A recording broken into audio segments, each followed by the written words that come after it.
Hey Julie, I would say the one integration model that I really like, and I think personal integration kind of falls into this, is the whole relationship integration model, the relational integration model.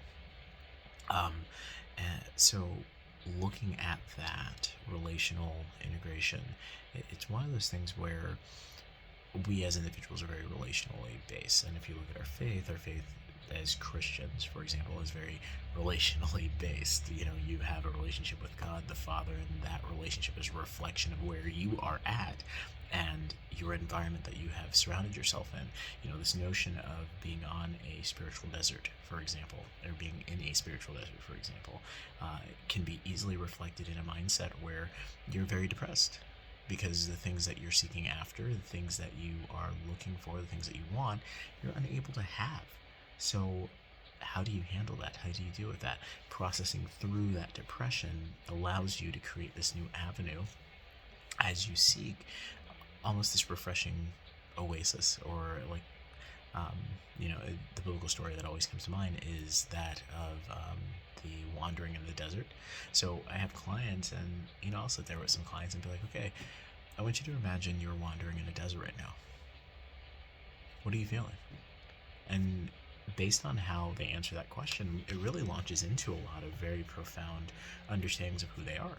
So it's like, yeah, wandering in the desert. How do you feel? Oh, I'm really thirsty. I'm hungry. I really want something. You're hungry. What are you hungry for? Are you hungry for meat? Are you hungry for a good advice? Are you hungry for knowledge? Like, what are you hungry for? Oh, I want my books. And then you get into a much deeper discussion about that and where that goes. I think this integration between faith and reason, or psychology in this case, is very, very important because of the fact that a lot of times you try to regulate discussions of faith into a very small section, and say, okay, cannot go beyond this and that. And, as from an ethical standpoint, our discussions of someone's spirituality, someone's faith should start with the client, and that's fully understandable.